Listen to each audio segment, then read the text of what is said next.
திருவாரூரில் புத்தக திருவிழாவில் புத்தக வாசிப்பு குறித்து கவிதை பேசி அசத்திய சிறுவனை சட்டமன்ற உறுப்பினர் பாராட்டினார்.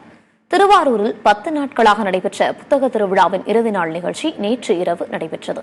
அப்போது அன்னவாசல் பகுதியைச் சேர்ந்த சிறுவன் தேவதீரன் புத்தக வாசிப்பு குறித்து மேடையில் கவிதை படித்தான். சிறுவனின் கவிதையை அங்கிருந்தவர்கள் கேட்டு ரசித்தனர். விழாவில் கலந்து கொண்ட சட்டமன்ற உறுப்பினர் கலைவாணன் அந்த சிறுவனை அழைத்து பாராட்டினார்.